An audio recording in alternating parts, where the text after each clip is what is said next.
좋은 아침입니다. 오늘은 잠언 24번째 말씀을 함께 나누겠습니다.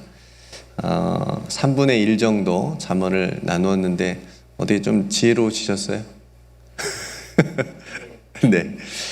잠언 한 절 한 절의 어떤 경구들을, 말씀들을 여러분들이 깊이 또 묵상을 해도 좋을 것 같습니다. 여러 가지 내용들이 한 장 안에 기록이 되어져 있는데요. 어제는 세상의 은광부를 넘어서 우리가 예수님을 통해서 죄인된 우리가 의롭다함을 받은 하나님의 자녀로서 그렇게 의로운 삶을 살아가자라는 말씀을 나누었습니다. 오늘 본문을 우리가 11장을 다 읽었는데요. 잠언에서 굉장히 반복되는 그 대조 문구들이 있어요. 어떤 자는, 그러니까 의로운 자는 이렇고 또 악한 자는 이렇다. 의인은 이렇고 또 악한 자는 이렇고 또 게으른 자는 이렇고 부지런한 자는 이렇다. 이렇게 서로 대조되는 그런 모습을 통해서 우리에게 도전을 하는 거예요. 질문을 하는 거예요. 너희는 어떤 사람이고 어떤 사람이 되기를 원하고 어떤 길을 가기를 원하느냐, 이렇게 결단을 요구하는 거죠. 그러니까 오늘 본문에 나오는 그런 모습들을 몇 가지 살펴보면 속이는 저울이 있고 공평한 추가 있죠. 하나님은 공평한 추를 기뻐하신다 말씀하시고, 정직한 자의 성실이 있고 사악한 자의 패역이 있습니다. 이거는 말을 안 해도 우리가 정직한 자의 성실함을 가지고 살아가야 되겠죠. 다니면서 남을 헌담하는 자가 있고 또 마음이 신실한 자가 있습니다. 이것도 늘 마음이 신실해서 또 남의 헌담을 하지 않는 그런 삶이 돼야 되겠죠. 이렇게 어떤 의인과 악인이 비교하여서 나누어지는 이제 이런 모습들의 결과는 굉장히 다르죠. 마치 좁은 길의 생명과 넓은 길의 멸망과 같이 너무나도 그 결과가 다른 것을 우리가 보게 됩니다. 그러게 우리가 어떤 길을 가고 또 무엇을 선택하고 또 어떤 사람이 돼야 될지는 마치 답안지가 나와 있는 시험지처럼 우리에게 그런 문제를 내고 있는 것 같습니다. 우리는 그러니까 잘 지혜롭게 하나님이 이런 삶을 기뻐하시는구나, 하나님이 내가 이런 길을 걷기를 원하시는구나, 이것을 선택하기를 원하시는구나 라고 우리가 여러분들이 결단하면서 그 길을 걸어가면 하나님께서 기뻐하시는 그런 길로 행하는 우리 모두가 될 줄로 믿습니다.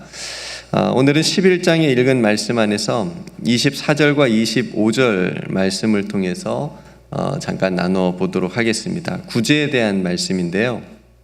제가 말씀을 다시 한번 보겠습니다. 24절 말씀. 흩어 구제하여도 더욱 부하게 되는 일이 있나니 과도히 아껴도 가난하게 될 뿐이니라. 제가 늘 말씀을 이렇게 보면서 이렇게 무릎을 탁 치는 그런 말씀들이 자주 있는데 그 말씀 중에 하나입니다. 흩어 구제하여도, 그러니까 구제라고 하는 것은 쉽게 말하면 어려운 사람들 돕는 거잖아요. 그렇게 많이 돕는 사람도 부하게 될 수 있구나, 또 재물이 없어지거나 그렇게 되지 않는구나 라고 하는 것을 이제 생각을 해보게 되잖아요. 그러니까 나누고 도와주면 더욱 부하게 된다라고 말합니다. 근데 반대로 과도히 아껴도 가난하게 된다. 여러분 어떤 편을 그럼 선택하시겠어요? 당연히 흩어 구제하는 어려운 사람들 많이 이렇게 또 나눠주고 도와주는 편이 훨씬 더 낫지 않아요? 막 아낀다고, 과도히 아낀다고 해도 가난하게 된다고 하니까. 근데 여러분 이 말을 잘 보면 정말 어떻게 보면 물질적으로 진짜 부자가 된다는 말은 아닐 것 같아요. 그럴 수도 있겠지만 하나님이 복을 주시면, 그렇게 구제하는 사람에게 하나님이 또 복을 주시면 그렇게 될 수도 있지만 쉽지 않은 일이잖아요. 많이 이렇게 기부하는 사람들 보면 기부하면서 또 더 좋은 일이 또 들어올 수도 있고 이제 그러면서 이제 그렇게 유지는 될 수 있는데, 또 아끼고 전략하면 실제로 가난하게는 안 되겠죠. 막 아끼면 또 그만큼 늘어나게 되는 거니까 재산이. 그러니까 이 말씀을 가만히 보면 어떤 실제적인 부와 가난을 얘기한다기보다는 마음의 부유함이죠. 마음의 부유함. 이렇게 여러분들이 누군가를, 어려운 사람을 도왔을 때의 그 마음, 도와주지 않았을 때에, 돕지 못했을 때에 그 마음의 가난함, 그런 것을 의미한다고 볼 수가 있습니다. 이렇게 말할 수 있겠어요. 목사님, 돈이 있어야 구제를 하지요. 그래도 좀 여유가 있어야 남을 도와줄 여윳돈이 좀 있어야 하지요. 그런데 보니까 마음이 없으면 있어도 안 도와주더라고요. 그죠? 아무리 많은 돈이 있어도 못 도와줘요. 구제를 못 합니다. 마음이 없으면. 그러니까 마음이 중요한 거겠죠. 근데 작지만 구제할 마음이 있으면 돈이 조금 부족해도 그런 마음이 있으면 도와줄 수 있다라고 하는 것을 제가 보게 됩니다. 그러니까 구제하고 도와줄 마음이 도와줄 수 있음에도 불구하고 과도히 아낄 때, 돕지 못할 때, 구제하지 않을 때 오히려 좁은 마음으로 가난하게 살 수밖에 없다라고 하는 것을 오늘 말씀이 가르쳐 줍니다. 제가 중고등학교 때 형편이 어려워가지고 가정에 사회복지기관을 통해서 달마다 매달 2만 원씩 이렇게 용돈을 받은 적이 있어요. 무명의 독지가죠. 그러니까 몰라요. 누가 저를 도와주셨는지 통장에 그렇게 2만 원씩 이렇게 왔었는데, 그 돈이 굉장히 저에게 큰 액수였습니다. 크게 도움이 됐어요. 나중에 크면 정말 맛있는 식사를 대접해드리고 싶다, 그런 생각이었는데, 그래서 가서 정말 복지관에 실제로 이제 한번 누가 저를 도와주는지 여쭤본 적이 있는데 말을 안 해주더라고요. 그분이 말해주지 말라 그랬다, 이거 비밀이라 그랬다 그러면서 제가 지금도 모릅니다. 누가 저를 도와주셨는지. 그러니까 늘 감사한 마음에 하나님께서 그분에게 복을 주시기를 늘 기도하면서 감사한 마음으로 이제 사용을 했었는데, 저는 그분이 마음이 참 큰 부자였으리라고 생각이 되어집니다. 오늘 말씀처럼. 그러니까 25절에 보면 구제를 좋아하는 자는 풍족하여질 것이요 남을 윤택하게 하는 자는 자기도 윤택하여지리라. 제가 좋아하는 말씀이에요. 남을 윤택하게 하는 자는 자기도 윤택하여지리라. 그러니까 내가 윤택하여지려면 남을 윤택하게 하면 돼요. 내가 막 스스로 윤택해야 되겠다, 잘 돼야 되겠다라고 하면 잘 안 되고, 남을 이렇게 잘 되게 하면, 윤택하게 하면 자기도 그냥 자연스럽게 윤택하여진다라고 하는 굉장히 지혜로운 말씀입니다. 그러니까 구제를 좋아하는 사람, 어려운 사람 돕기를 즐거워하고 행복해하는 사람은 그러니까 마음적으로 영적으로 굉장히 풍족한 삶을 살게 됩니다. 그러니까 여러분들이 그렇게 얼굴만 봐도 알아요.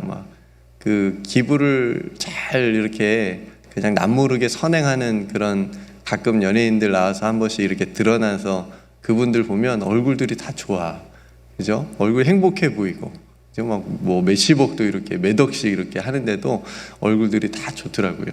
그런 의미가 있는 것 같습니다. 성도 여러분, 성경의 구제를 우리가 봤을 때 물론 단순히 어려운 사람을 도와주는 행동을 넘는 의미가 있어요. 구제에 대해서 더 큰 의미가 있습니다. 구제는 하나님이 기뻐하시는 축복의 원리라고 할 수 있습니다. 하나님이 기뻐하시는, 굉장히 기뻐하시는 일이에요. 그러니까 나의 손을 내밀어서 힘들고 어려운 사람의 손을 따뜻하게 붙잡아 주는 거거든요. 그렇죠? 그러니까 성경 안에는 그래서 구제에 대한 중요한 말씀들이 들어있는데, 구약에는 특별히 레위인들, 고아와 과부와 나그네를 돌보라고 명령했습니다. 그러니까 도와주라는 거죠. 그들을 모른 채 하지 말고 함께 하라는 거죠. 이것도 큰 의미에서 구제이고요. 신약에서는 약자들을 사랑하고 또 돌보고, 또 이러한 구제를 교회가 하도록 했어요. 교회가 공동체가 모여서 우리가 작게도 크게도 하고 있지만 교회와 성도들에게 해야 된다고 신약에서는 말합니다. 그래서 초대교회는 구제를 얼마나 열심히 했는지 히브리파 유대인들하고 유대파 유대인들하고 서로 또 다툼이 일어났잖아요. 그렇죠? 그런 일이 발생할 정도로 굉장히 초대교회 공동체 안에서 이 구제가 중요했다라고 하는 거죠. 그러니까 이처럼 구제는 말과 혀로만 하는 것이 아니고 오직 행함과 진실함으로 해야 되는 굉장히 중요한 사역이다라고 하는 것을 우리가 보게 됩니다. 그러니까 성도 여러분, 오늘 제가 앞에서 언급했듯이 잠언을 통해서 우리에게 말씀해 주시는 이 구제는 하나님께서 복을 주시는 축복의 통로라고 하는 거예요. 뭐 실제로 물질적으로 부유하게 하는 것도 있겠지만 구제하는 자는 마음이 굉장히 부유하고 마음의 평안함을 하나님께서 주신다라고 하는 거죠. 마태복음 6장 4절 말씀에 보니까 내 구제함을 은밀하게 하라. 은밀한 중에 보시는 너의 아버지께서 갚으시리라. 은밀하게 하라. 구제할 때는 은밀하게 하라. 그죠? 뭐 드러나게 하고 싶을 때도 있겠지만 은밀하게 해라. 그러면 은밀한 중에 보시는 너의 아버지께서 갚으시리라. 핵심이 뭐예요? 하나님께서 보신다는 거예요. 그리고 갚으신다는 거예요. 뭘로 갚으실지는 모르지만 갚으신다는 거예요. 잠언 19장 17절에 보면 가난한 자를 불쌍히 여기는 것은 여호와께 꾸어드리는 것이니 그의 선행을 그에게 갚아주시리라. 그러니까 가난한 자를 불쌍히 여기는 것, 구제하는 것은 하나님한테 뭐 한다는 거예요? 하나님한테 꾸어준다는 거예요. 하나님한테 준다는 거예요. 가난한 자에게 나는 구제했지만 그걸 하나님께서 보시고 하나님께 내가 꾸어드리는 것처럼 그렇게 묘사를 했어요. 하나님이 갚아주신다고. 그의 선행을, 그 구제를 갚아주신다. 그러니까 하나님께서 갚아주시는 구제를 통해서 우리가 풍족해질 수 있는 거예요. 사도행전 10장에 보면 로마 군대 백부장 고넬료라고 하는 사람이 나옵니다. 이방인이었잖아요. 근데 그에 대해서 성경이 뭐라고 얘기하냐면 그가 경건하여 온 집안과 더불어 하나님을 경외하며 백성을 많이 구제하고 하나님께 항상 기도하더니 세 가지가 나와요. 하나님을 경외했다, 백성들을 많이 구제했다, 그리고 항상 기도했다. 하나님께서 베드로와 고넬료를 만나게 하십니다. 베드로가 물어봐요. 나중에 왜 나를 불렀느냐, 왜 나를 만나려고 했느냐. 그러니까 고넬료가 그렇게 물으니까 고넬료가 이렇게 대답합니다. 천사가 고넬료에게 이렇게 말하는 부분이 사도행전 10장에 나오는데 고넬료야, 하나님이 내 기도를 들으시고 내 구제를 기억하셨으니, 그죠? 기도는 들어주셨고 그다음에 뭘 봤어요? 구제를. 네가 백성들한테, 많은 백성들한테 행했던 그 구제, 그 착한 행실을 하나님이 기억했다. 그러니까 하나님께서 이 구제를 얼마나 중요하게 생각하시고 보시는지를 우리가 또 알 수 있는 대목이지 않겠습니까? 성도 여러분, 주님의 이름으로 구제하는 삶, 그러니까 이런 분들이 있어요. 이렇게 도와주면서 아유 뭐 이렇게 이런 걸 도와주세요 그러면 내가 주는 게 아니라 주님이 주시는 거야, 이런 분들이 있잖아요. 주님이 주라고 하셔서 주시는 거야. 그러니까 이런 분들이 있고, 주님이 기도하니까 내가 당신에게 이걸 주라고 그래서, 도와주라고 그래서 주는 거야. 뭐 이렇게 누군가 주라고 해서 주는 거야. 이렇게 말씀하시는 분들이 있거든요.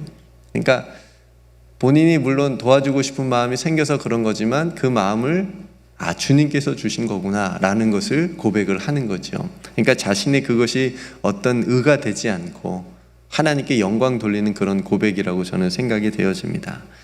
그런 구제를 주님께서 아시고 보시고 갚아주시는 축복, 그 축복이 뭐예요? 윤택하게 되어지는 거. 물질이 많아서 윤택한 게 아니라 하나님이 주시는 마음으로, 기쁨으로, 평안으로 충만해지는 그런 삶, 윤택한 삶. 저는 이것이 바로 하나님을 경외하며 구제하는 사람의 지혜로운, 하나님께서 축복하시는 그런 삶의 모습이라고 생각이 되어집니다.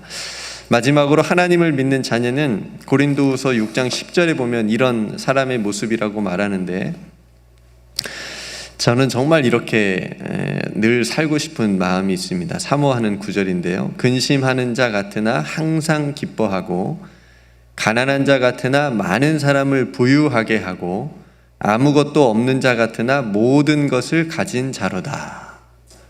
너무 멋지지 않아요? 저 사람 보면, 상황 보면 너무 막 걱정, 근심만 가득할 것 같은데 왜 이렇게 항상 기쁨이 있지? 저 사람은 가난한 것 같은데 이렇게 많은 사람들을 행복하게 하고 부유하게 하지. 저 사람은 아무것도 없는 것 같은데 다 가진 사람처럼 사네. 이런 말을 듣고 싶어요. 성도 여러분, 가난한 자 같으나 많은 사람을 부유하게 하고 아무것도 없는 자 같으나 모든 것을 가진 하나님의 자녀로 또 오늘을 살아가시기를 주님의 이름으로 축복합니다. 주는 것이 받는 것보다 뭐가 있다? 복이 있다.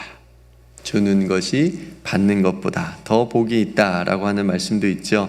또 그 말씀도 기억하시고 남을 윤택하게 하는 자는 자기도 윤택하여지리라. 이 말씀을 여러분들이 체험하면 사시는 오늘 하루가 되시기를 주님의 이름으로 축복합니다. 영육간에 하나님께서 부어주시는 풍족함과 또 윤택함이, 이 축복이 오늘 저와 여러분들의 또 우리 교회 모든 성도님들에게 임하기를 주님의 이름으로 축복합니다. 함께 기도하겠습니다. 오늘 구제에 대한 말씀을, 잠언의 말씀을 함께 또 나누고 생각해 보았습니다. 여러분들의 삶에 또 은밀하게 또 행하는, 또 선행을 베푸는 여러분들의 구제가 있을 텐데 하나님께서 그 구제를 기쁘게 보시고 또 갚아주십니다. 그런 믿음의 고백을 통해서 여러분들의 구제의 삶을 통해서 여러분들의 삶이 하나님의 은총으로 더욱더 윤택하여지기를 위해서 함께 기도했으면 좋겠고요. 또 누군가 우리가 도와줄 수 있는 사람이 있으면 또 도움을 줄 수 있는 그런 또 풍족한 삶이 되도록 위해서도 함께 기도했으면 좋겠습니다. 오늘 하루의 삶, 또 기도의 제목 가지고 여러분 하나님 앞에 또 이 아침 함께 나아가기를 원합니다. 제가 먼저 기도하고 함께 기도하겠습니다. 은혜로우신 아버지 하나님, 오늘도 하나님께서 기뻐하시고 하나님께서 은밀한 중에 보시는 또 구제의 삶에 대해서 우리가 함께 말씀을 나누었습니다. 구제를 좋아하는 자는 풍족하여질 것이요 남을 윤택하게 하는 자는 자기도 윤택하여지리라. 주님, 이 말씀을 믿습니다. 구제를 좋아하는 마음을 우리에게 허락하여 주옵소서. 어려운 사람들을 보고 그냥 지나치지 않게 해주시고 작은 것일지라도 주님의 마음으로 또 도움을 줄 수 있는 그런 삶이 되게 하여 주옵소서. 남을 윤택하게 하는 자가 되기를 원합니다. 그럼 우리들의 삶도 하나님의 은총으로 윤택하여 질 줄로 믿습니다. 우리 모든 사랑하는 성도들이 구제를 좋아하는 성도들로 더욱더 풍족한 삶을 살아갈 수 있도록 축복하여 주옵소서.